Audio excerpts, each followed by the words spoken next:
Hey guys, if you love QF's content on our free Sundays and Thursday sessions, then please visit our Patreon page in the description and sub to the Black Kluge tier or higher for full access to not only our bonus weekly Tuesday night shows and the alternate Sunday shows you've been missing, but also to the exclusive episodes not available to the lower tiers.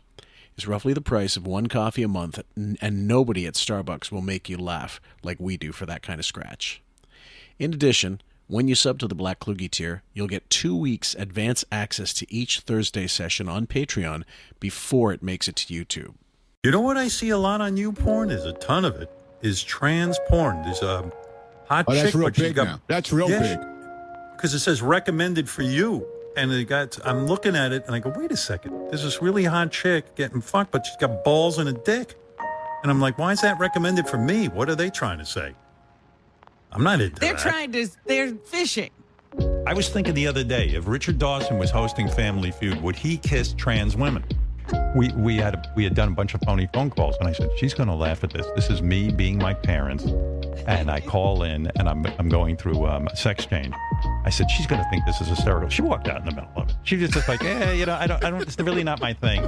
I'm like, okay, whatever. It's so crazy. When you have sex with a trans woman, do you find that the vagina is a little bit higher up than where it would be on a woman born with a vagina? Because I feel like they're putting it a little higher up. I'm surprised she let you lick her lady balls, and I'll tell you why. And let's not even say lady balls. Maybe let's not even say that. Let's say you licked her ovaries or whatever. Let's call it something. What? Ovaries? They're her inside balls. the body. I went. That's right. Her I went ovaries. down. You went down on her. Let's just say that. I'm surprised she would let you do that, because most people who are transsexual that I know that are pre-op, in other words, they don't have the vagina yet. They don't even like showing their penis and balls. I know a lot of people who are transsexual. They don't even like showing their balls or penis to any guy. I was kind of jealous because Jazz's parents are like, they take her to all her doctor's appointments. Like they're sitting there with the doctor, and the doctor's talking about giving her a vagina, and the doctor goes, "Hey, are you orgasmic?"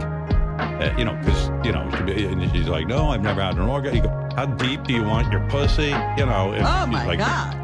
And the parents they are say, sitting right there. Yeah, and then they're like, they're discussing 5 inches. They want 5 inches deep, and the mother's like, "Make it deeper if you can." Like they make a joke. Yeah. I would like to be reparented by Jazz's parents. They let her do everything, and they're nice to her. My parents would have given me fucking shit if I fucking came home and told them I'm going to be a girl. I always wanted to be a girl, but I couldn't even talk to my parents about it, for God's sake. So, I had to straighten out. Told everyone when I was out for the summer, I'm transitioning, sorry.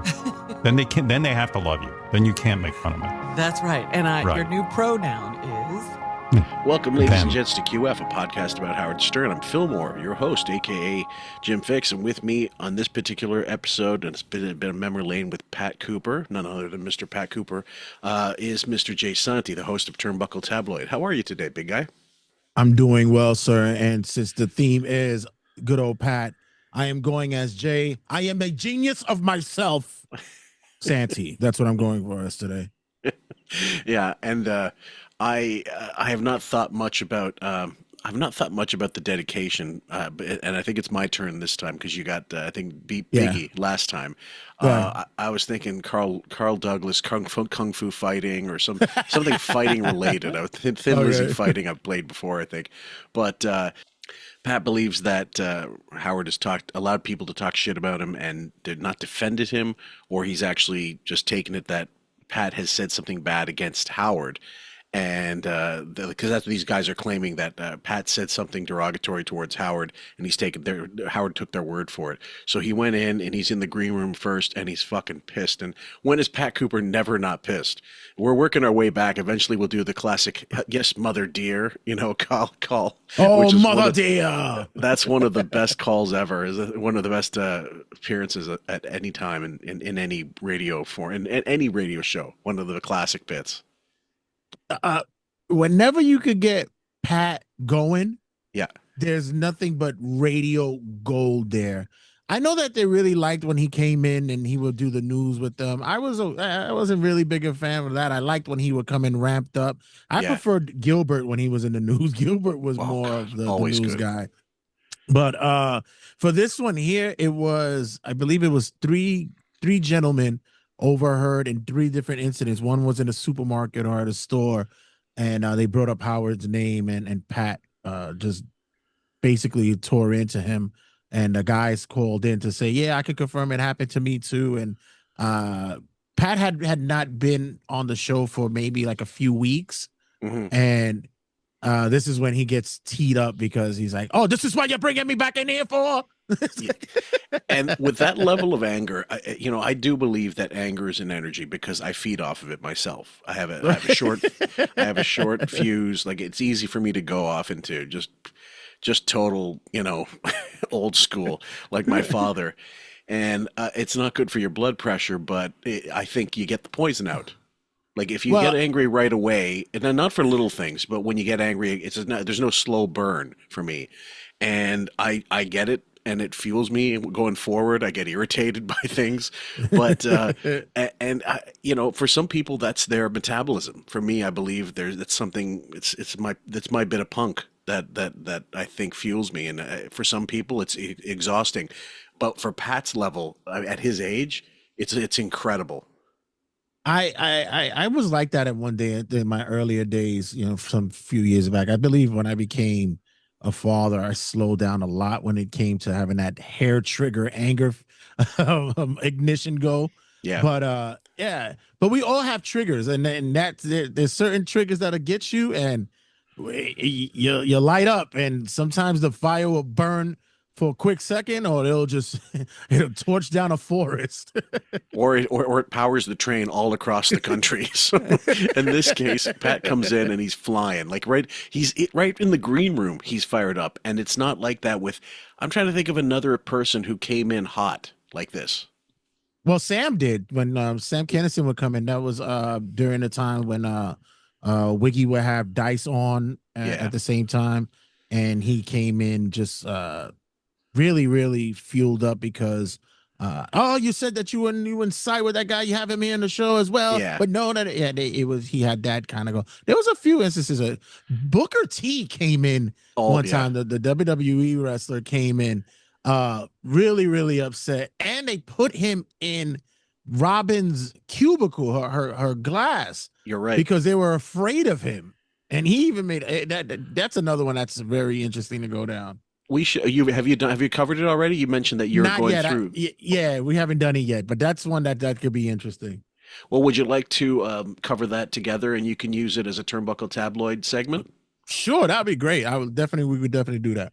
Okay, well, I think we can use the video component for that. But then there's 2 parts. There's this. We'll have to go through the Stuttering John interview, which led up to him being pissed off, and then include his appearance, because he's actually, Booker T has been quite an amazing success story post wrestling. Actually, he looks like he's really turned himself into a little bit of a mini mogul. He's a big he's a meme right now. He's very much a reels kind of guy, especially in the wrestling world. His comments, his trademark taglines and such during his commentary. But he's also opened up his own company out in Houston, and it's been cranking out wrestlers out for big companies now. So he's got a nice wrestling school and a company out there. He's doing well. Good for him. It's not everybody that lands on their feet post in-ring career. And hey, remember he was one who was arrested as a kid for aggravated robbery. So yeah, he went through some stuff. Yeah, he's the anti-Virgil. Anyway, we'll start with Pat and we'll go forward, guys. Here today? I don't know. I'm here because they asked me to come, and they said, Pat, come on down. We haven't seen you in a while, so I'm here. And it's about time he invited me, because I'm tired of me turning around, figuring out if I should do this, I shouldn't do the show. I'm an important guest. If I'm an important guest, you've got to invite me. I like to be invited. I like to be treated like he likes to be treated, like something important. Now, maybe to him I'm not as important, but to me I'm important. And I'm not here, and I hope he ain't setting me up with these 3 guys who claim that I badmouthed him, because if he does that, there's going to be a war in here. It's wrong. It's wrong. Right, because if I'm his friend, he would trust me and understand that what I did to this God Father's man, none of these street kids would do, and all they want is 15 seconds of fame. But to pick on me, they picked on the wrong guy. And he knows what I'm gonna tell him. If he does this, then he has no respect for me. Let him do it to Leno, and let him do it to Letterman. He ain't got the balls. But to pick on me and make me the butt of his bullshit, then we got a problem. Then we got a problem. Because my dignity is on the line here. He ain't got enough fame or money to fuck with my dignity. That's the line right there. Or my dignity. My mother couldn't defend my dignity. My father couldn't. I love Pat. I love him. I got to give Pasquale a fucking full marks. I guess that was too much of a mouthful. Pat Cooper is just easier. Have you read his book, by the way? No. I would love to. I should send you. Maybe I'll send you my copy because I love it. But it's something that I really wish would be on Kindle if it isn't already, because I would have got a Kindle copy for it to keep. But it's definitely worth a read, especially with him going after Tony Bennett. Oh man, please! I would even love to have him have done an audio book. It would have been probably even better as an audio book. Incredible, yeah. And he better know that. He can't play with my dignity and my character as a man. I yell and scream for decency and good things. I put my family on the line on this show for this guy. Yeah, but meanwhile, Sam Kinison is his idol. A drug addict is his idol. That's okay. That he believes. Sam Kinison's brother, he believes. He believes Sam Kinison. Don't believe Pat Cooper. Now I gotta think. Well, I got three guys who claim you put me down. If I put Howard Stern down, I put it to his face. That's more than I can tell for some of these rat bastards. So you sincerely seem upset about this? Upset? I'm livid. That's why he invited me down here, because he wants me to battle with three asses. That's wrong. Why didn't he tell me that yesterday, Pat? The reason you're coming down is because we want you to have a big argument with three guys. You know what I tell him? Forget about it. I don't God, if that doesn't scream New York. I don't want nobody coming down here and busting my coconuts. That's a pretty good impression, dude. What's the name of his book? Because I actually did find an audio book here on Audible. How dare you say, how dare me? Oh, okay, no, because they have one here for Pat Cooper. It's called Our Hero. Oh, that's his comedy album. That's a great. Okay. Yeah. Okay, so I'll check that out too. Yeah. I have to defend myself. Of what? What did I do wrong? Because three people said I said that Howard is bad. That's wrong. It's a lie. And I'm defending myself here, and I shouldn't do it. I got to get up at 6:30, 7 o'clock in the morning for this? For what? Who is this man? God? He can't play with me. He can't intimidate me. I'll intimidate him. He's an educated man, but my common sense devours him.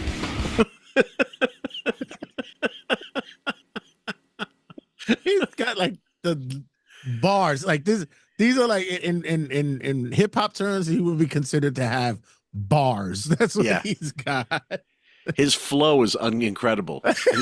He doesn't get tripped up. He's like Rakim, man. He's just he just like, or BDK. I mean, like there's definitely like this is a guy that hip hop artists would love. Oh, please. When you talk comedy, I mean, like there's certain things, there's certain parts of the culture that, like you'll see, like The King of New York, right? That's a classic film, but that's a that's a gangster film with a white guy as a black leader, Right. but it's walking, and it's Biggie Smalls loved that film so much. He used to go under Frank White when he would be at a hotel. That would be his name at the hotel. Right. But they loved Dice. Dice Clay was a massively popular with LL Cool J loved him, Ice-T loved him. All these guys back in the day, they grew up with those records because comedy was a big part of rap as well, and Pat would fit right in. Yeah, he had that even that hip hop attitude. Like I walk in a room, nobody can touch me. I'm unstoppable. Very much. You give me the mic, I'm killing it. Nobody could do anything. They can't do anything after I get off the stage. Pat had that persona. He definitely screamed hip hop at that time. Yeah. My common sense devours him, but he ain't put me on trial here today because I ain't taking that crap. Now, if he's looking for sweeps week and he wants me to be part of this bullshit, that's wrong. Wait a 3.5 months. How did he call me 3 months ago? Why don't he invite me as a guest? Just say, well, Gary Delabate, so if you want to come on the show, if you sell something, I'm not a peddler. I'm not a peddler. I'm not a guy who's got to push Pat to come on Howard to say, I come on Howard, I'm a great guest. Remember that. Because this is wrong. You don't fuck with people's life. You don't fuck with people's dignity. My dignity's worth more than anything. What I love is there's not been any Howard for 2 minutes and 2.5 minutes, and it's still more entertaining. And exactly, it's just been all Pat, and everybody's like engaged. We're all riveted right now. Oh, this is the best type. This is this is essentially a wrestling promo, except it's not. Oh, definitely, yeah, definitely. I mean, Bobby Heenan, Cornette. They all could take cues from what Pat Cooper's doing. Oh, 100%. And I showed it on this show. And when I go against my mother, my sisters, my brothers, my uncles, my aunts, honestly, and give him the show, he should say, hey, wait a minute, not this guy. But he defended Sam Kinison's brother the other day. When somebody says, Sam Kinison's brother called you Lola, I want to see the tape. I don't believe it. Sam is my friend. Oh, Pat Cooper's not your friend. Pat Cooper's not your friend. Why, you ought to be ashamed of yourself, Howard. You ought to be ashamed of yourself. You ought to be ashamed of yourself. This is fucking war. Because you're not going to produce people for your fucking fame. I don't care if I never work another day in my life, but he can't do that to me. He won't do that to me. Because I'll wreck that fucking studio. I'll wreck that fucking studio. This is the verbal equivalent of Gary Busey's takedown of Wig. I'm over here engaged, and I'm thinking it's like we're ready to see the main event at Starrcade. The way that he's going off here, A dog collar match. Oh man! Carry me out of here, because you're fucking with my life. We got a problem on our hands. Do you know about this? No, what? All right. Well, I've invited Pat Cooper in today because first of all, Pat Cooper is one of the few guests on this show that always has an open invitation. Yeah. And Pat is out there screaming and yelling in the hall, and nobody thinks it's a put on. It's not. What's he screaming about now? He knows that we're going to have people here. Now I'm glad I'm inside. No. I mean, listen. Here's the deal. We were having a discussion with Pat on the air 2 weeks ago about the reports we were getting that he was bad-mouthing you in public. I didn't believe the reports because, after all, Pat's my friend. I mean, who else gets an open invitation? I've said I think of Pat like a father. Has a problem here. Right. I think of Pat like a father. All right, a grandfather. Whatever. And I said, I can't believe Pat's going around town bad-mouthing me. And Pat's out in the hall going nuts. And you know how you know it's real? Because he's been calling Gary all week screaming at him. No. Listen to me, Mr. Delabody. Don't talk to me, Gary. Don't talk to me, Gary. Yeah. Well, did you see the outfit that Gary had on? He screams cocaine at Studio 54. Look, see what he's wearing. We'll let's play it a little bit, and we'll get a screen cap. Hold on. He called me right after. The only thing missing is the button-down collar. He has to have like that necklace that has a spoon hanging from it. So he could get the quick hit. Oh fuck yeah!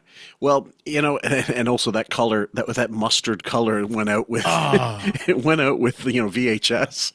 Oh my god, the 90s was just so wretched to some.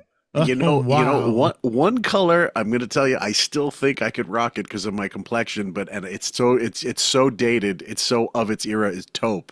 I had a suit, taupe.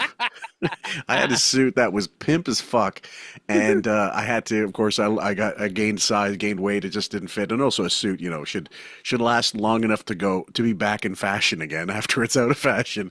But I don't see anybody wearing that color, and I'm going to bring it back single-handedly.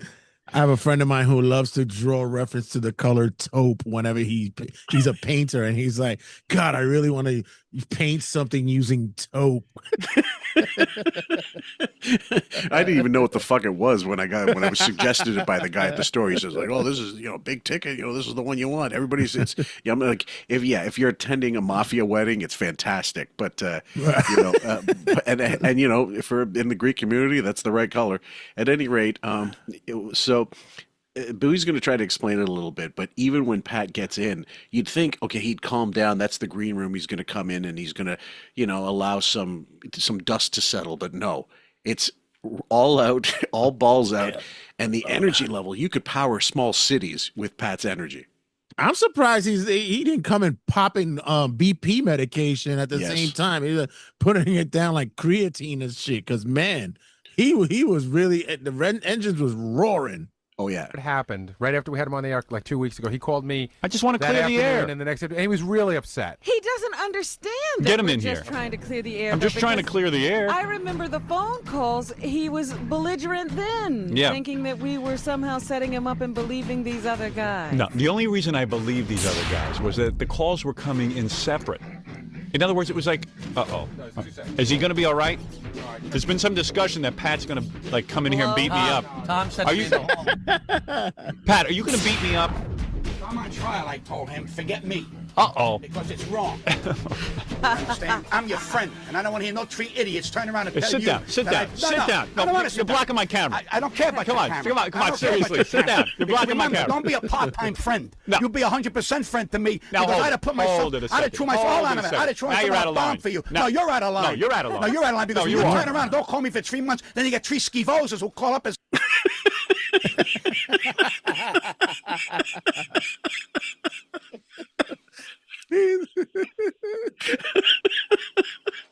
You know, you rarely could get an instance to it because you said you have a short fuse you could go. There's also a gift to an individual who can go at that momentum and have a track and stay on it and say, you know, sometimes how people veer off. No, he'll go right down that line and start firing shots at everything and everyone. But he is. Remember? Did you remember the film Magnum Force? Dirty Harry? Yes, Dirty Harry, yeah. So he goes to the gun range and all those guys like David Soul's there and that dude from the Animal House, I can't remember his name. But they're doing practice, whatever, and they're shooting the one he's like the one kid who misses the first shot, but boom, boom, boom. But he's he's not slow and methodical. He shoots and he hits the bullseye every fucking time. Yeah, he seems to know, and especially with something like this, because he knows he's being set up. He's walking in because he's a listener. He listens to the show, so he knew what was coming down. And he's already like he already had it lined up what he was gonna say, what he was gonna do. But to have such fire that goes behind it is just just utterly amazing. Oh yeah. Say Pat Cooper. Now there's where you're wrong. No, I didn't call you for 3 months because you were the only guest who has an open invitation. You had a hook. Don't give me that. You're looking for a hook to get me riled up. You got me riled up. I've been riled up since that time you told me. Listen. Can I ask you a question? Call me as Pat Cooper. Can I ask you a question? Can I ask you a question? I don't want you to ask me nothing. I don't want you to ask me nothing. This is entertainment. Howard, I am a genius of myself. Right. Yes. That is a drop. I gotta find this and I need to make that as a drop. Well, I am the genius of myself. That is perfect. That is just that's the drop. We have to make that and we put that into the what do you call it, the soundboard. Yes. God love Pat. Jesus. You are a genius. I'm your biggest fan. I will not allow you or anyone to take my dignity or my pride away. My mother couldn't do it. My father couldn't do it, and not son. You're a stranger next to my mother, father can't do it. And I'm sick of this crap because you know something? What? You gotta be in A company. Don't put me in B company. Don't tell me Sam Kinison is your idol. Or Sam Kinison's brother turns around and says, I didn't pay much. I know you didn't because you're Sam Kinison's brother, a drug addict's brother. All right, now listen to me. Listen. I love how you can recite it.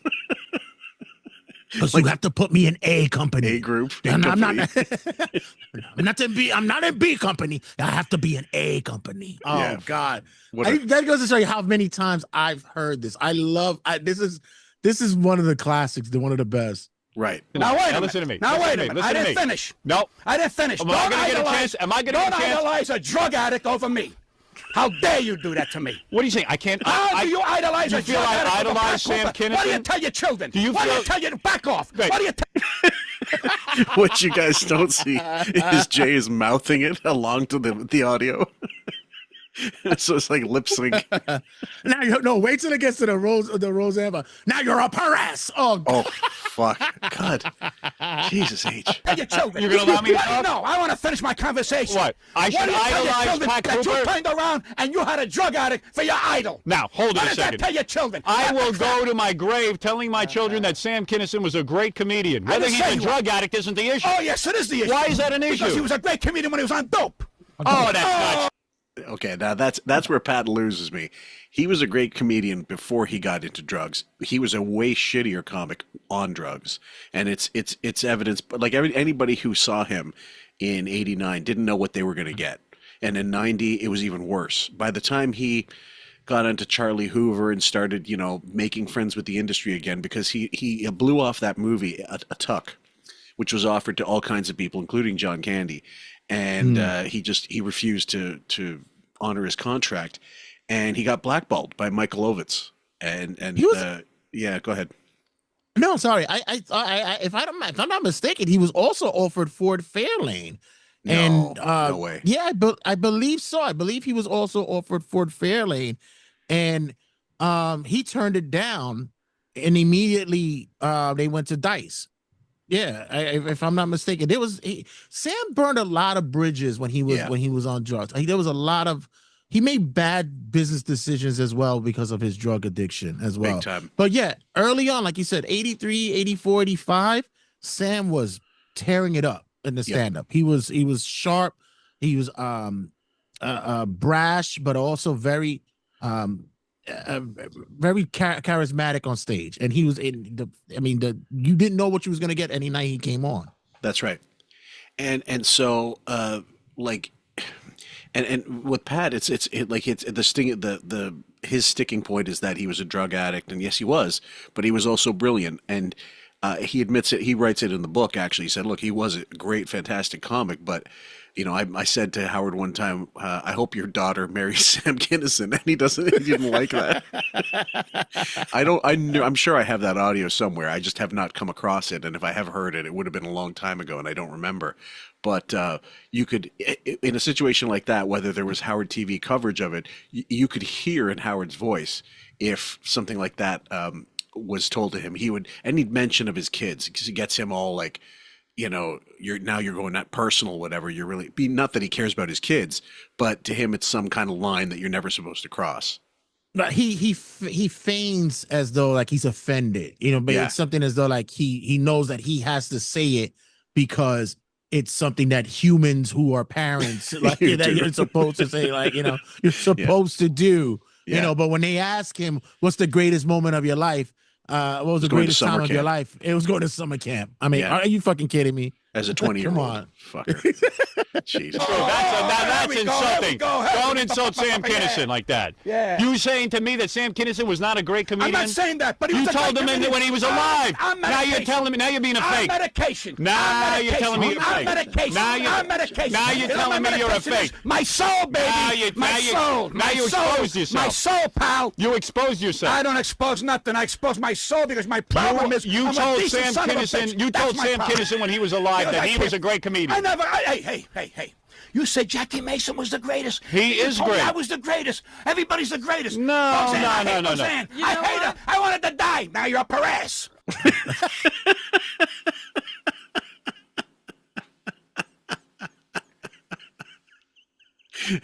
Boy, if Pat didn't have his number, no one did. I'm telling you. He could have called them out like he called out Richard. Like, that's my favorite. Now everybody's the greatest, right? Everybody's the greatest. Okay, well, here's a question. How does this rank to you in terms of your top 10 Stern bits on specifically on camera? Oh man, this is in the top 5. Top 5? It is in the top 5. Yeah. It's what would be keeping it company aside from, let's say, the I Want You Back tape? That one. Jackie's apology to Nancy. That's up there for me. One of my favorites of all time is it's not a video, but the audio. It's they're riffing. It's Billy West doing Raymond Burr. Yes, and they're talking about the estate, and it's my favorite because Fred and Billy are going at it, and you could clearly hear that Fred is trying to outdo Billy, but Billy is just smoking him doing Raymond Burr. It's probably my favorite of all time. Yeah. And lastly, Stuttering John's Last Day. Yeah. God, when they sat in there and it's something that it shows you about all the vipers that are all in one setting, because they all waited for that one day to just give him shit. The only one that didn't do it was Artie. But everybody else was just sitting there lying in wait to give him shit. It was it was insane. Well, yeah, and it's the one sticking point. I keep talking for years now. We're going to do this, saga of him wanting to leave and wanting to meet Howard, and we'll do it. But it's just, I know that it can happen anytime, and maybe this year we'll finally get to it. And I know you hate Stuttering John now, but at the time, no one was going to give him crap for joining a show like The Tonight Show and making way more money. No, hell no. Honestly, I never liked him, even when early on, and because I always heard his voice and how he was with the staff and the shit that he did, and how he was with his wife and the kids, and even early on, he always put me off. I hated anything about it, but to the same point, you'd be an idiot not to take the opportunity to leave if you got the opportunity, especially for more money and then to get on a bigger stage. Hell yeah, you're gonna do that. Take that opportunity. And you're moving to California. You're getting out of New York winters and shit. I think it's a no-brainer. Definitely. I am not. Now you're a Perez. No, I'm not. Now you're a Perez. No, I'm not. Come on, give me a break. Hey. I'm sorry. You are so jealous. Take it, Howard. You are jealous. Give it all the time. You're going to tell me when Sam Kinison was alive, you went around talking about that Sam Kinison was a great comedian. Now that the man's dead, you're going to pee on his grave? No, that's wrong. Now you got to take it. Now you got to take it. Now you got to take it. Now you got to take it. The guy's dead in the ground. You're going to say he sucks now? That he was only funny when he was on medication? He's dead, not me. Don't you...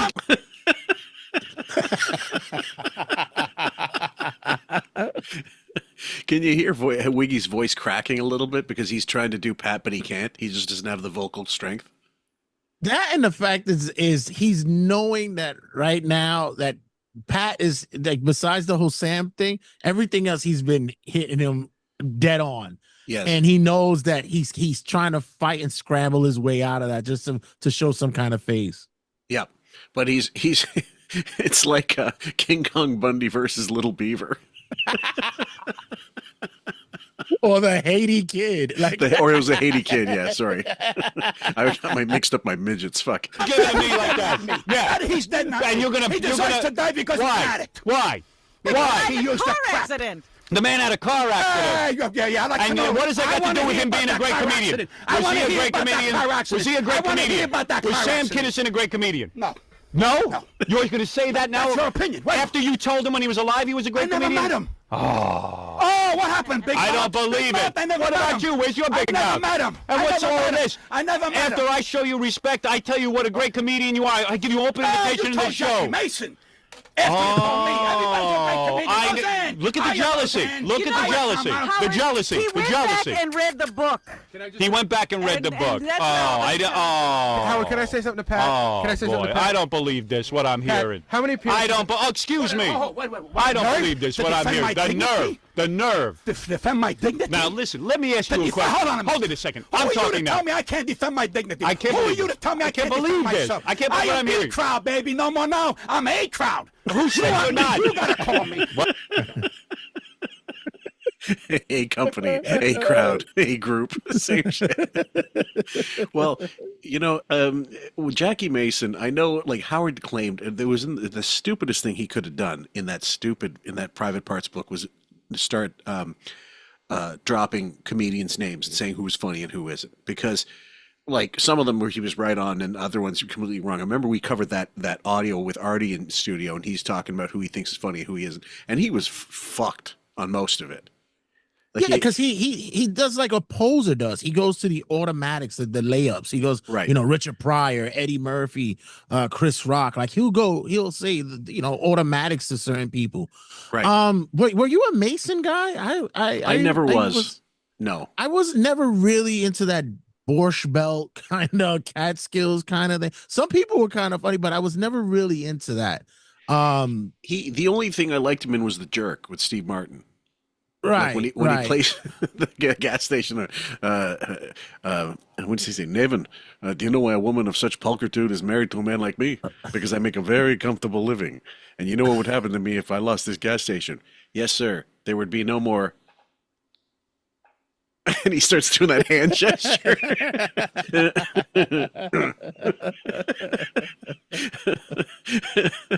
I love that.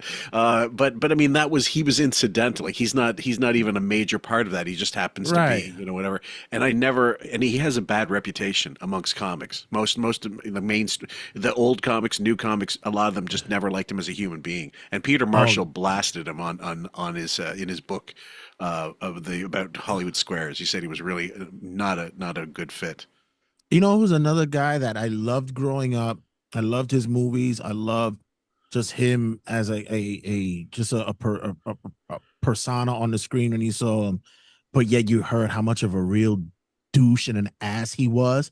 Jerry Lewis. Jerry Lewis, was like when you just hear just his interviews and just how obnoxious and just arrogant he was. Yeah, it's just a level of wow. I never knew that a man like that could exist outside of I am Fray Laban. He's a bit of a monster, and I'm glad Wayne and I covered the Susan Lewis interview, and then went a little deeper and got that book by the agent, Jerry's late agent. Jerry's last agent and manager, because it just showed you more about what he was, and the truth is he was in real life Buddy Love, and that was like he became that. And it wasn't like before the movie; it was after the movie. He was a philanderer. He was a shitty father. But if you look at his upbringing, there's no way he had a shot of being normal. Both his parents shipped him off. He was like a FedEx kid, he called himself. His grandmother pretty much raised him, but he was on the road all the time. He got passed over, like he failed a grade. And then he always had a chip on his shoulder about his education. And rather than, be humble about it, he decided, no, I'm going to, tell you I invented everything and I was the king of the world. But to his credit, he was at one point the king of the world. Well, yeah, he had a lot of if I'm not a lot of patents and stuff for anything that had to do with Hollywood filmmaking and stuff. Like he had like I believe it was like him and Chaplin had it was like head to head on like creativity on what to do in filmmaking. Yeah. But at the same time, like you said, his parents, his mom and dad, they especially his father. His father always had this like this put barriers in front of him. You're never gonna make it, kid. You're never gonna. He always had to like keep degrading him to think that was going to make him great. And maybe in some cases it did, but it made him such a horrible fucking, he left his money. I believe he left his money to his adopted daughter. Every other kid, he screwed him out. Yeah. And I mean, it's not unheard of. I mean, James Brown did the same thing from what I understand. Right. He didn't leave anything. Not that I'm sure he had a whole lot. Except a massive catalog and some way to repackage that somewhere. But with all those, like after the fact, in the middle of like the second wave of hip hop, the samples alone he should have got paid for, should have made him like Diddy money, in his heyday. Exactly, because think about it, what people had to pay. Some people were ruined. Dead Can Dance was a band that was just fucking destroyed because of all the sample money they had to pay out. Two Live Crew would be nowhere without samples. You know what I mean? Yeah. So Funky Drummer is on like a couple thousand records easily. Yeah. It's funny because I would be surprised if he did die penniless, because after the advice that he gave Eddie Murphy one time, bury your money in the backyard. they could never find it. Yeah.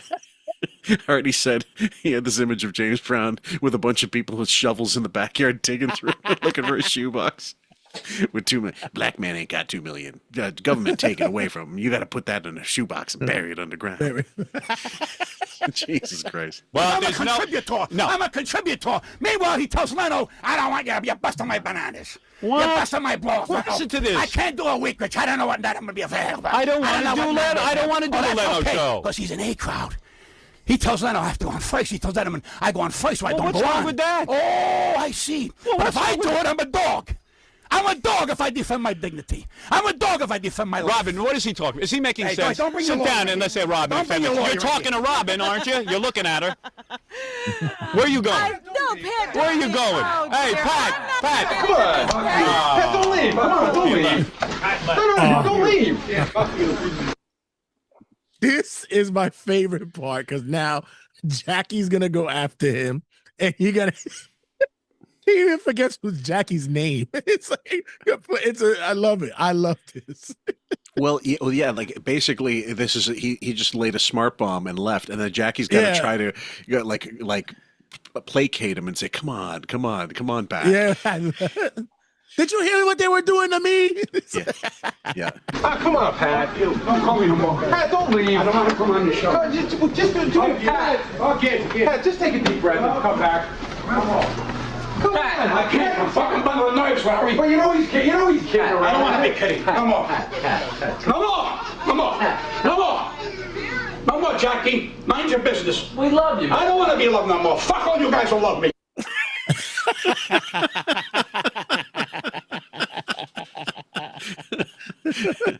Oh man, like it's just this kind of anger can be exhausting. Remember Artie he did the shouting match with Crazy Alice. And Alice. That takes it, like, it really does take.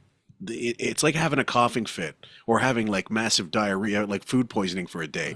Your energy just goes out the window when you're angry the whole time. You got to pick your spots. Pat seems to have an inexhaustible well. Like he's like those, power, like 200,000 mAh, whatever, watt, like those power banks for phones now. He just doesn't have. He's got the Konami code for anger. There you go. Up, down, left, right, BA start. He's just ready to go. Oh fuck, man. You went deep into the woods with that one. That's a fantastic reference. I'm telling you. Go ahead, please. Did you hear the when they tried to reenact it with Billy, when Billy was doing Pat? Okay, Billy, like, he almost blew his lungs out trying to do it. You can't do it. Like, you have to have, first of all, you have to have the throat for it, and not everybody can do it. I mean, it's just so. Artie was trying with that Crazy Alice. He said, I'm going to have a heart attack. I don't know how she maintains this. And it is, think of opera singers. Opera singers need to practice. Like it is. Your voice is an instrument, and if you fuck it up. So Pat is. You wonder how many times this has happened when he was at the grocery store. No, I could only imagine that this is like something that, like he mentions, his life was like growing up. This is what you had to be in this kind of environment to be able to hang with your elders. Like this is what Thanksgiving sounded like. Oh fuck God! If you were a fly on the wall, you would have been burned into the wall at Pat's house. You would have been like one of those Hiroshima silhouettes on the wall. This is a happy birthday. This is a birthday for somebody. It's like, happy birthday, Pat. You and your birthdays. I'm in A company. I don't have a B. I don't need a birthday. Don't need to celebrate my birthday. And I'll poop on a birthday cake. You could poop on a birthday cake. What am I, 3 years old? I need a birthday cake. Take those candles and sit on it. Push him aside when you need a fucking man. I don't want to be loved no more, Jackie. Did you hear what they did? I don't want to be fucking loved no more. I don't want to be loved no more. Did you hear what they did? Don't fucking love me. That's your bills. You get 90,000. You have to take that shit. I don't have to take that shit.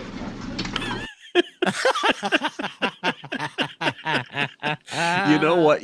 And Pat and Jackie's sitting there. He's standing there, and I know Jackie really meant well, but he had to take a little hit there when Pat said, "You take 90,000 or whatever the fuck." He said, "You're going to get paid to take abuse," and he realized, you could see Jackie going, "Well, that's correct. That's my meal ticket," and I think he's having a little internal. He's questioning himself a little bit with this. Yeah, there's a moment that reality just hit for that 1 second. He dropped a truth grenade, and when the elevator door closed on him. Fuck yeah. He's the best. I hope that wasn't his last appearance. It could be. We could have lost him. Because I heard what he was saying. What he did was he went back to the book and got himself all riled up with everything you had Let me tell you what's going on with Pat. No, wait a minute, because there are a couple of points he made there that were so garbled, nobody would understand what he was saying. Yes. He wasn't really talking about Sam Kinison. Right. What he said was, you said Sam Kinison was great and you forgave his brother when you heard he was bad-mouthing you because he was Sam Kinison's brother, but you don't give Let me Pat tell you a what's going on. chance.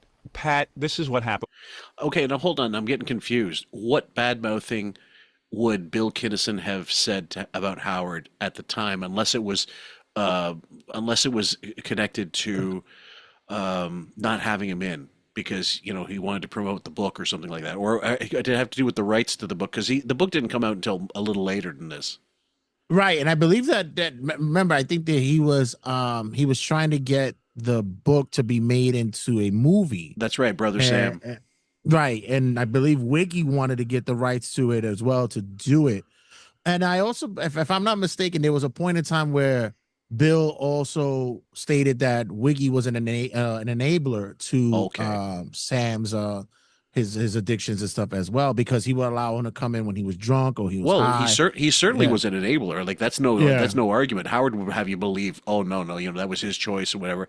Yeah, of course it's everybody's choice, but you gave him a case of champagne and he said, "This is for the outlaws. This is for whatever." And he goes, "I'll give it to the outlaws," and then he decided, "Fuck it, I'm going to drink it myself." Yeah, he and Richard Lewis, Richard Belzer, they were on that same wagon. They said that Wiggy was also, that he's a guy that he fed the beast. He helped to feed that beast. And Jim Carrey, he had this infamous rant to Jim Carrey that was predicated on actual truth, except that Jim didn't recount it correctly. Jim, and we'll cover it one day. It was like 2004 or so. Jim Carrey did a Playboy interview, talked about Kinison. He said he was struggling with addiction all the time because we'd be doing sets and then he'd get sober and then he'd fall off the wagon. He'd go on Stern and Stern would say, "Hey, you're not funny when you're not drunk." And then he'd fall off the wagon again. And then Stern got the quote. The quote was, and he said in his book, "You're not funny. You're much funnier when you're." He didn't say you're not funny when you're not drunk. He said you're much funnier when you're drunk. Yeah, and that's enabling. Like that's the definition of enabling. Definitely. And so he took and then Carrey called him off the air, and he was smart enough not to go on the air because, Howard would have potted his mic down and he would have just thrown a bunch of horse shit, and then Robin would have jumped in and everybody would try to pile on Carrey, who's at that point, making. He's a multi-mega gillionaire. Megastar. He's a megastar. Yeah. Right. So he knew. He quote unquote. He said that Jim Carrey apologized. I don't think he apologized one bit. I think he just told him, "Look, this is what you said, and this is what you don't think you didn't." Howard spun it like he was apologizing, but I think if we were privy to that phone call, it wouldn't have been anything like what Howard said. Right. Happened with his family. Yeah. You can't do enough. I sat with Pat time and time again. Well, I didn't hear him on a lot of radio shows. I would have Pat on he left? He's gone. What is his story? I'm telling you, he is hurt. Howard, jokes aside, I've never seen a grown man that upset. In every way. Let me tell you something. What it is? It really is about these e-cameras and not being cold. That's what he said. I'm an A person. If you say all this stuff about yourself because you're an A person, don't treat me like a B person and say, "Oh, you come in whenever you want me." Call me and tell me you want me. Well, forget. Well, she makes a salient point there. It's just say someone's always welcome. The power dynamic is what you're saying is we don't want you to come in up. Although at that time, I don't know that they called people to come in that often. I'd say it was most people had something to promote, and they did come in. Do you recall they were trying to get guests desperately back then? Yeah, this was one of those times that he would have, if it was like a big name, I guess, or like or somewhat of a celebrity that was coming in, he would maybe get one a week. Yeah. One every other, and every other time it was just Bits or Whack Pack or somebody coming in that way. Right. But yeah, when the cameras were going on, it slowly started progressing where The musicians started coming in. Yeah. Once I believe once Arnold came in, he was on the first seasons of the E show. That's when it started rolling a little bit more. But I get where Robin is saying, and I get what Pat is saying about, why do I have to be, have this this open door policy where, I should be asked to be on. But I have one or two guests that come on my podcast, and I always tell them, hey, if you want to get on, just let me know. I'll send the link. Because I know that they're going to be entertaining, or I know they're going to be fun to talk to. So I would have thought that maybe it's a compliment to have that.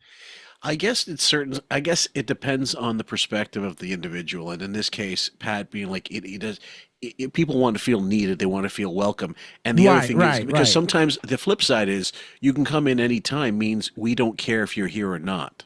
You know what I mean? Right. And if you don't extend it, like me saying, for example, you're in my thoughts to a person, that means something.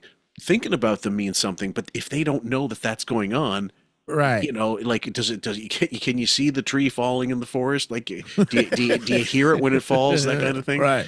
So, so I can see why Pat's upset, but it's, in the end, it's not really about all that. It's about this, disrespect. And that's a key word in the Pat Cooper playbook. Yeah, because Gilbert was one that he didn't get that open door policy, but he made sure that he would call Gary and be like, "Listen, I want to come in and promote." Oh, he was shameless. He had no. God no. Every week he would do it. Every week he would come. He would call.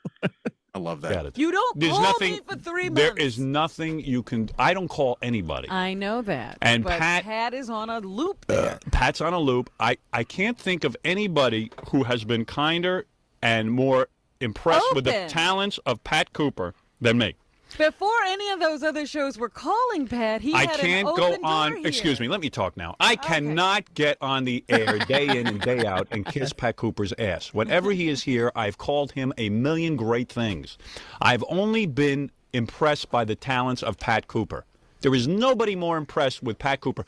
You ask my parents after Pat Cooper's on, we sit there and we discuss everything Pat Cooper said and did.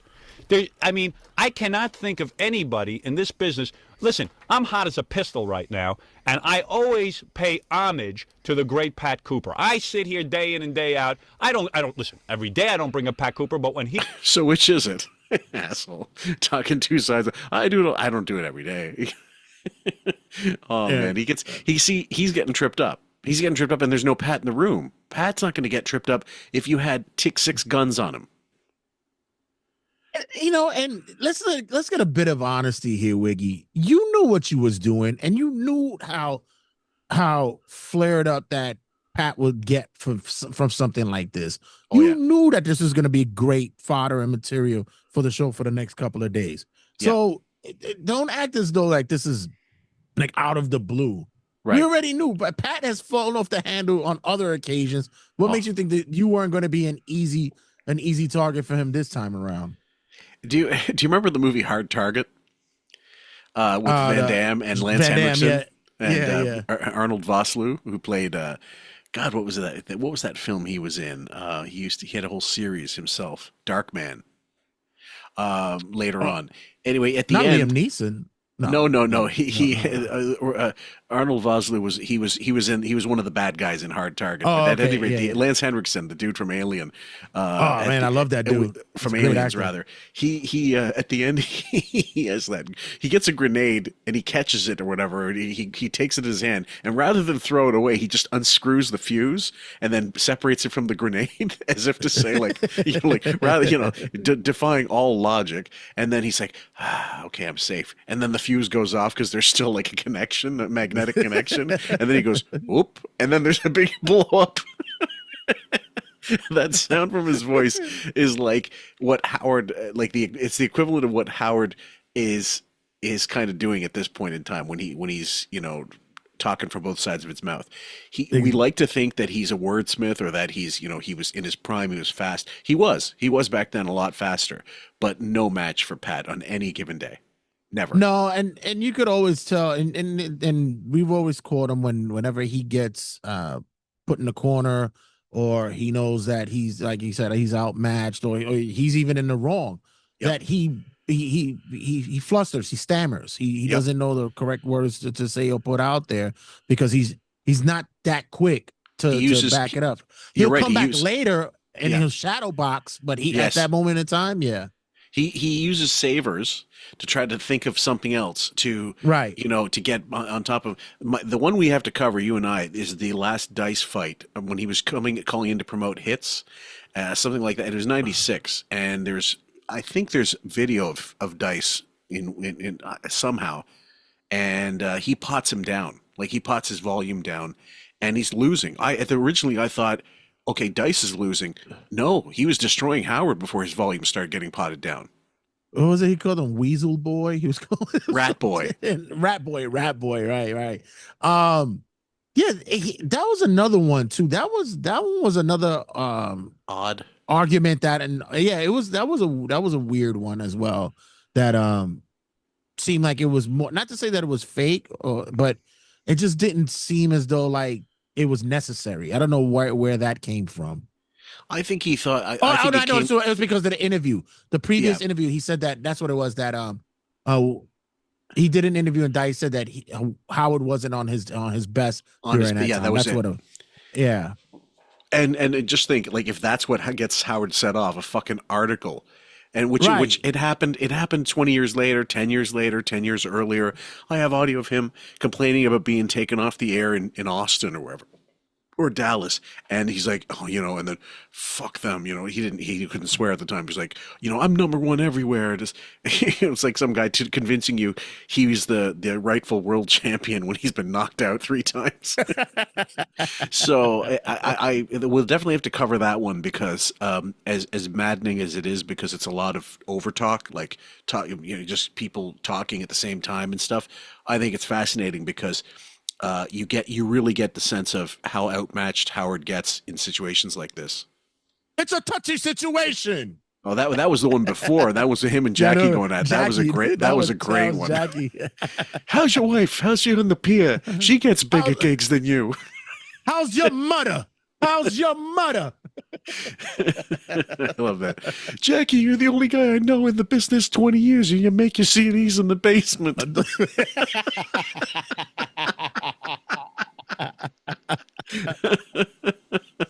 He is here, and he wants to come do my show. Oh, sorry, go ahead. How's your next gig at Chuckles? Yeah, ha-has. Tonight you get disciplined. I love Dice. Assume the position. Pat, he has an open invitation. We've never if he's doing a club, if he's doing anything, express to him that I would like him to come on this program. We've never said no to him. I can't imagine. And there are people who are regulars on the show that I say no to. I tell you, you know what? You've been on too much lately. Why don't you take a rest for a while because the audience will get sick of you. Give it a break.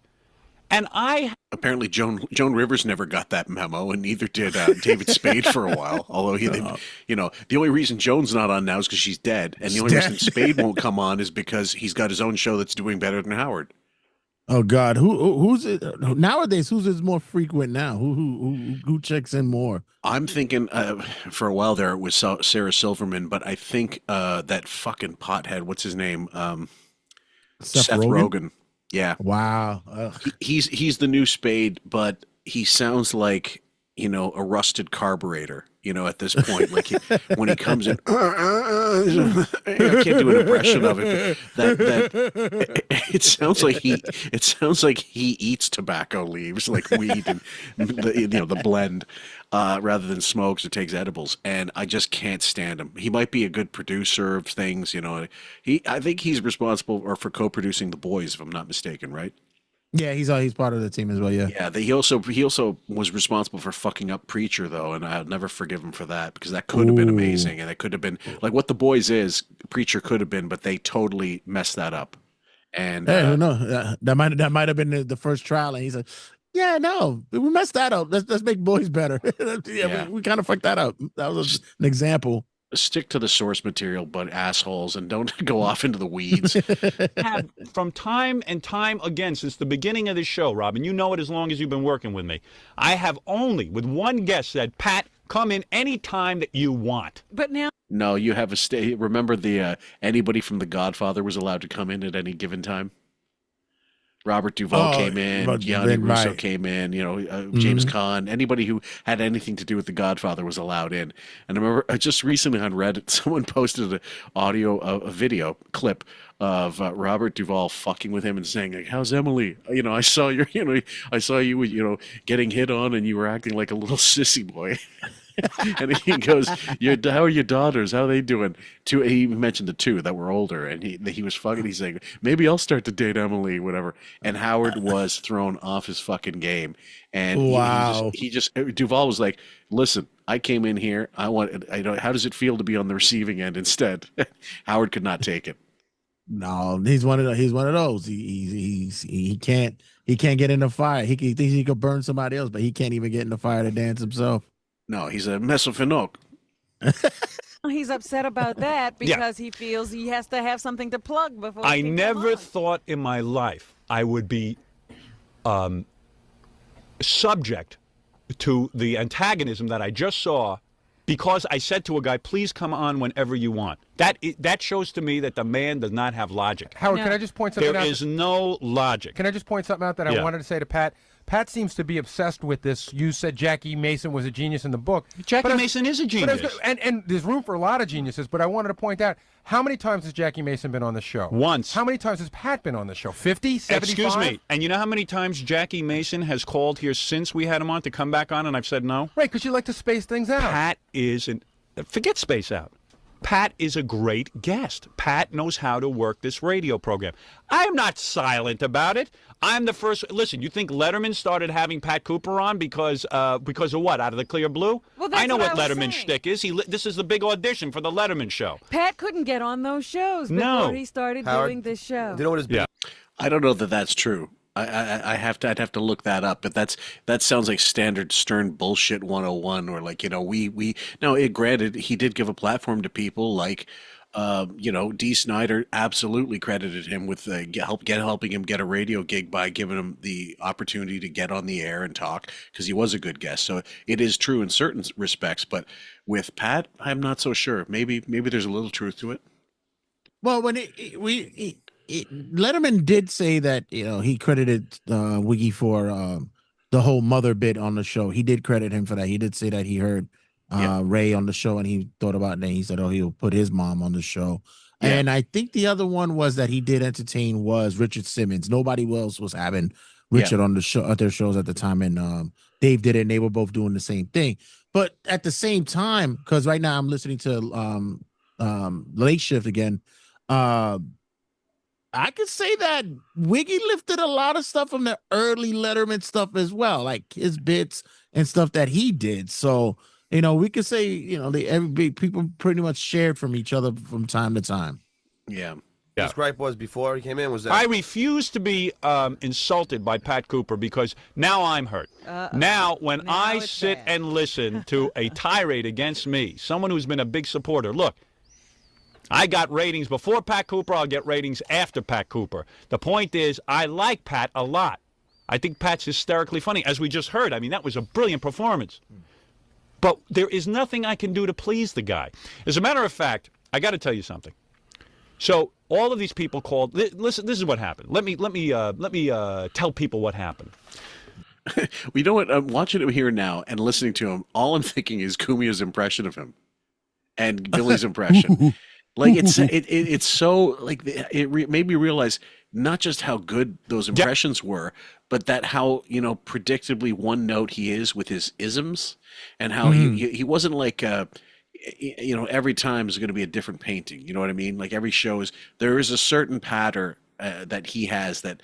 Like everybody else, in life, we use the same words quite often because we were familiar with them and stuff like that. He wasn't a wordsmith, let's say that. But those impressions were based on video like this. Once they were able to see Howard on TV, it was even easier to do an impression of him. Oh, please! What is it? Michael McKean? Oh, yes, great impression. He did SNL, fantastic. Yeah. But when all you're really doing is Ray with a deep voice. I mean, let's be honest here. That's exactly what you're doing. We don't even know that he's not wearing her panties underneath. But I will say, and the Michael McKean, you mentioned it, but someone just mentioned it on our Patreon as well, that he did that. And I forgot that he had done an impression of Howard, Michael McKean. He's brilliant. Michael McKean did it, and Elon Gold as well. He does a good wiggy as well. Yeah. Gary's sitting back in the office, and a couple of months ago, weeks ago, he receives a call that Pat, some fan said Pat was bad-mouthing me somewhere because I haven't had him on in a while. So I thought that was kind of funny. Yeah, you didn't react to the first phone No, call. I didn't. Then a couple of weeks later, Gary got a call from some other individual who said, hey, I ran into Pat in the Village. Pat's a New Yorker. You know, he lives in Vegas sometimes, but he's in New York a lot. So I thought it was really funny that Pat was going around bad-mouthing me, but that's Pat. I didn't ban him from the show or anything. Right. So I said, hey, let's call Pat and have him, So Pat was yelling at them, and I thought it was really great radio. So today we had all the people lined up to come in and face Pat, and let's have it. Uh-oh. It would have been great radio, and it would have been great for Pat. He's not on trial. Yeah, but he doesn't want to be part of a trial. He doesn't want to get into the fun of it. And look, can I point out something else? Because Pat was ranting about something that was hard to understand and hear that we discussed off the air quite a bit. Yeah. Uh-oh. About a day or two after Pat, we had this thing on the air with Pat, a listener called in one morning at about 7 o'clock and said, hey, Bill Kinison's got a radio show in some place in California. He's bad-mouthing you. Yeah. And you said... I said, wait till I hear the tape. I wait till I hear the tape, but I'm sure Bill wasn't bad-mouthing me because Bill's a good friend. And then that's what set Pat off to call me again because he said, wait a minute. So I heard the tape. How come? I heard the tape, and Bill was nothing but complimentary. Yeah. But this was even before Howard heard the tape, and Pat's whole beef was, wait a minute. I've been a friend to you guys forever, and I'm on trial, and somebody calls up and says, Bill did this, and right away, oh, no problem. Right. I explained that he was saying that, Bill. No, you see, and this is why Pat came in. Not only because of that, but also Wiggy already had it lined up and was already built. He didn't even want to hear if what was said was true or get Pat's side first. He already had the guys lined up to come in anyway so they could hear it, and he was going to sandbag Pat with it. Yeah. It wasn't going to be a whole, let me hear the guys and then or have Pat's side or so. No. No, it was going to be an ambush. It's going to be an ambush. Yeah. That's what was, and that's what really teed up Pat. Yeah, and he didn't want to be made a mockery of. Like, he didn't want to be treated like that. And look what happened with Billy West and John Kay. Like, that was nothing if not calculated on Howard's part. You could see it in his face. Yeah, as the kids would say, it was a big nothing burger. It was just ridiculous. No, it was because it was Sam Kinison's brother. Wrong. It's a different situation. Bill Kinison was on tape. All I had to do was hear the tape, which I did, and I wasn't insulted by it at all. But Pat wasn't waiting for that. He simply reacted when he heard you were going to listen to the Howard, tape. guys, this thing goes back even further. Pat's biggest gripe before was that you didn't invite him on your interview show. Right. Yeah. Well, that you know what? And now you want him during sweeps. No. Oh, now I want him during sweeps. Yeah. I see. He's are there sweeps on He's He's really paranoid. I tried to explain there isn't sweeps on it. I don't know if there is, but I said there wasn't. Pat, honestly, rest in peace, brother. But you should count yourself blessed that you weren't on that interview show because we just covered Volume 4 with Phil Hartman and with Matt, one of our new, possibly recurring co-hosts, and sort of semi-recurring at least because he did a really good job. He's a nice guy. I like him. But the Phil Hartman one was one of the more straight interviews he's ever done that he didn't completely step all over it, and I don't know why it was. And part of it was because of how good Phil was and answering questions pointedly and not getting cut off. But most of the time in that interview show, it was a train wreck of his own making. You mean tell me Wiggy did something straight? I'm shocked. Yeah, no kidding. No, I did not tap you for gay stuff this time. Jay has this belief, the sort of belief that sometimes I sandbag him with some gay material, like Ralph and Ross and Ralph and him find a gay magazine on the street and they decide they're going to take it into restaurants and open it up on the table and stuff like that. Yeah, you didn't already have it with you. Fuck off. Listen, I'm a friend of Dorothy's. It doesn't bother me. But I was gonna say the same thing. I was gonna say Pat was very lucky that he was not on that show. It was an abomination. It was horrible. Yeah, it was. Did you catch it in real time back then, or was it later on that you finally got to see it? I saw it later on. It was it was so short lived. Yeah. That I didn't even know it. That one and the Fox show, they were so short lived. I didn't even know they existed. It wasn't until years later that I watched them, and I said to myself, I know why they didn't survive. It was just poorly done.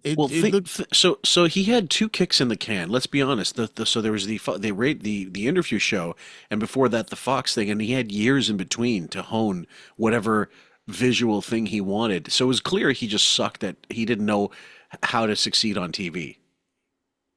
I mean, I've often said about his career. This guy has, people talk about Stuttering John, how he fell face forward lucky. Wiggy has like the same kind of, and then I can say that SJ got the same kind of mentality. You got to think about it.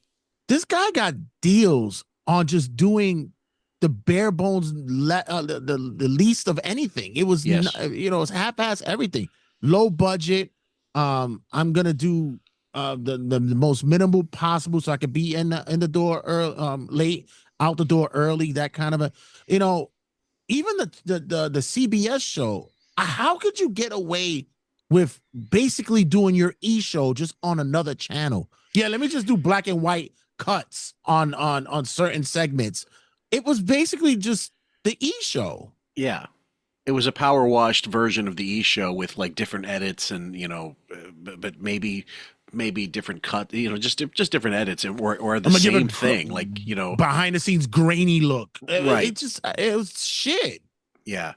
And that was, and to me, it was desperation. Like, if he's doing it, but then CBS wants me, he's going to go to the bigger network, on a bunt, and he's not going to consider, well, is this the best thing for me? Like, who has my best interests? Who's going to actually who stood by me? That showed you he had no loyalty. That's the other thing. And I would have at least said, okay, they did that on CBS because maybe, cable was really on its early stages and not many homes had cable. We already had a boom happening that a lot of houses had cable. So it wasn't like couldn't see the E show. Yeah. It was silliness. And aren't you basically diluting your own brand? Right. Yeah, exactly. If the listeners can watch you on one, why would they bother to watch you on one show? Why would they bother to watch you on the other one if it's the same material? And if you had to pixelate stuff on E, can you imagine what you wouldn't be able to see on CBS? It's nothing. You had nothing there. It would be like that Mad TV Sopranos sketch with everything's edited. Remember that one? Every time it comes up on my socials, I laugh hysterical. It is the funniest shit. By the way, Will Sasso was amazing in that as well. For those of you, let me just bring it up because I think it may be worth doing. Hold on, let me see if I got this. Mad TV Sopranos. Sasso he is so underrated. I love Sasso. He's phenomenal. And now, for the first time on network television, the PAX Network proudly presents the syndicated television debut of The Sopranos. This program has been edited for content. Perfect. Who ate all the gabagool? No more gabagool for you. The doctor said it's bad for you. I don't give a Can I get some more gabagool? What am I, your servant? You know what? I don't need this. Want some gabagool? Why don't you get it from one of your little Russian who? Tell you what, why don't you stop breaking my ball? Full credit to the editor for this. This is why a post-produced show can get you. It's like SCTV. You can get way more laughs if you've got the thing. But there's two things. First one, Nicole Sullivan's always good. But then Deborah Wilson as Dr. Melfi is note perfect. And she's black. But I mean, she's perfect. Look at her. Let's talk about your anger towards your mother. Did they whiteface her? No. Anger? Oh. Anger what? Well, you're clearly angry at her. Yeah, no shin genius insight to that. Who are you, Ray Charles? Let me tell you something. I didn't have anger at her, all right? I hated that fooch. Let's explore this. I tell you what, you know what? Why don't you explore this? Getting better things to do with my life than sit around here all day yakking about my mother. See you next week.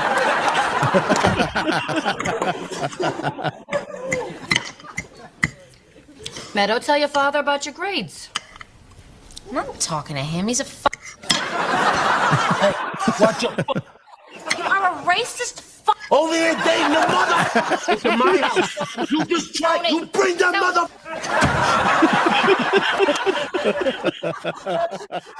But I hope you're happy. Where's the gabagool?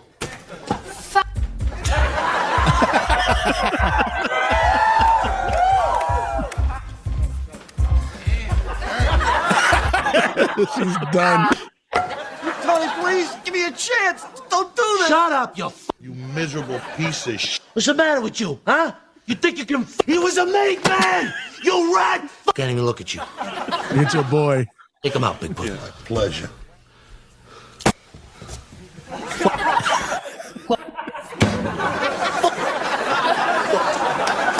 Who's hungry? Oh, I could eat. How about some nice gabagool, Tony? Puss! We don't got any gabagool, okay? So shut the All right already. What do you gotta break my book?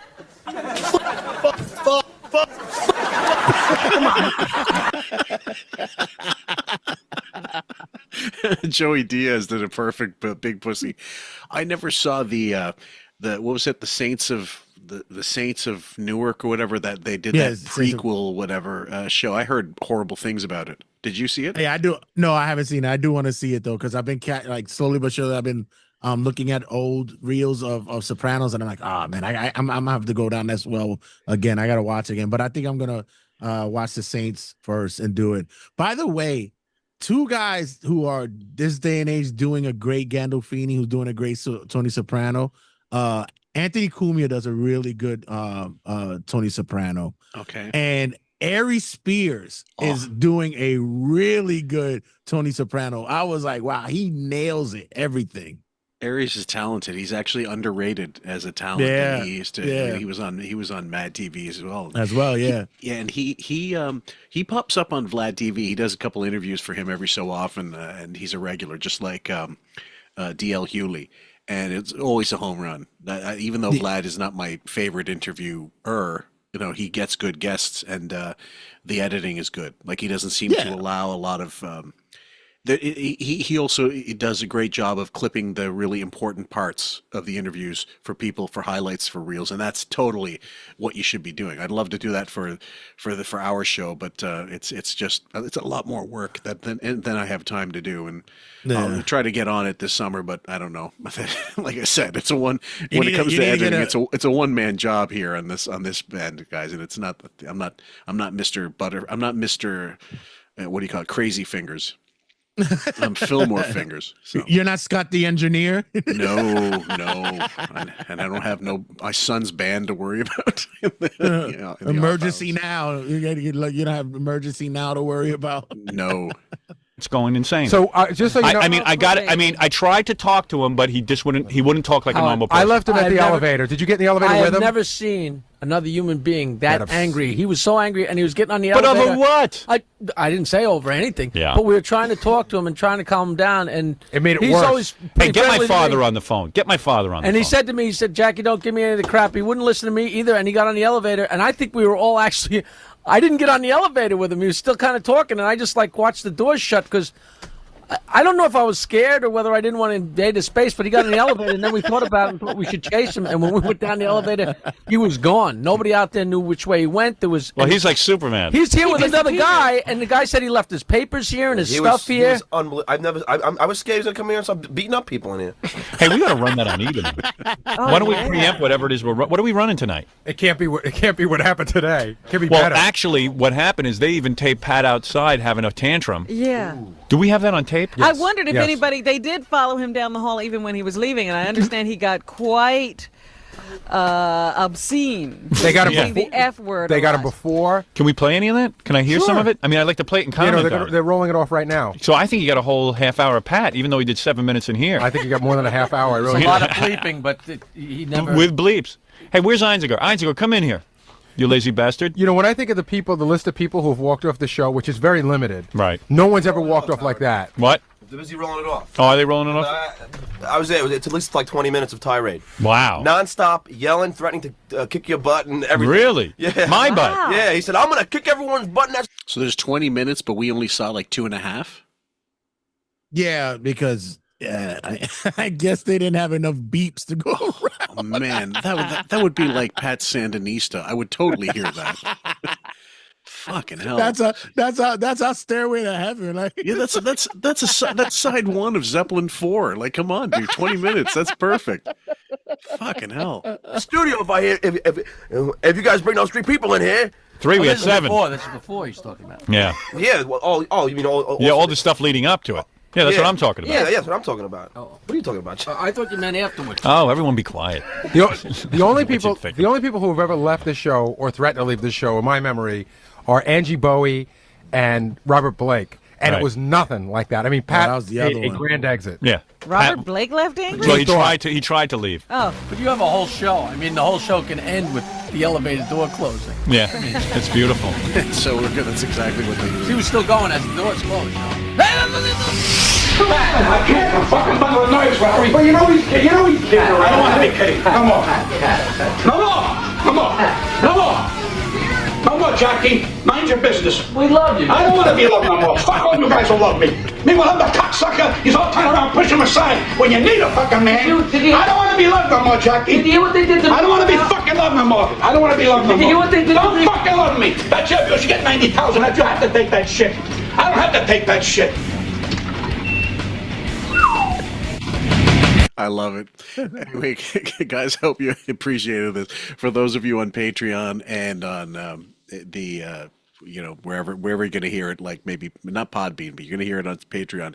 I've decided we got to go with Ice-T, either original gangster or peel their caps back, because continuing that theme, we need some or street killer or something. I don't know, something like Midnight maybe, because it's total gangster move what Pat did getting in there, and he deserves that respect as an OG. Somewhere in hip hop, I know there's a song called "Push Your Wig Back." Has to be. Yeah, fucking hell. Anyway, thank you, brother. Like Pat, you are always a home run on QF. And here, let's get a nice plug for Turnbuckle Tabloid. What do you got in store coming in the next little while? Oh man, guys, there's a whole bunch of content going on. Your boy Santi is gonna be on vacation soon, so I'm gonna have a lot of content rolling out with Turnbuckle Tabloid. We got big weekend pulling up. We have All In from AEW. We're going to be doing our recaps and reviews for that. We have Evolution and what's the other one? Oh, Great American Bash from WWE. That's going down as well. And make sure you check us out on all the podcasting outlets as well as on YouTube for Turnbuckle Tab. And check out the network at New York WrestleMedia. I'll be getting back into my gaming and more stuff, guys. So check us out at New York WrestleMedia on YouTube as well. And that's all for us, guys. We hope you enjoyed it, and we'll catch you on the next one. We love you. Take care. Stay safe, and just enjoy.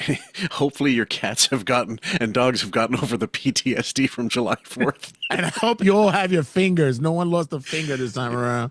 Big time. Take care, guys. We love you. Goodbye, my sweet loves. Okay? And I'm going to fly out there next week, and I'm going to straighten your ass out. And I'm going to make sure that you really get it. I'm going to make sure that you know what a rude, thoughtless little pig you really are. Do you understand? You're a rude, thoughtless pig. So be ready on Friday the 20th, because I'm coming out there. I'm going to tell you this, and I'm going to turn around. I'm going to fly right back home. You are a rude, thoughtless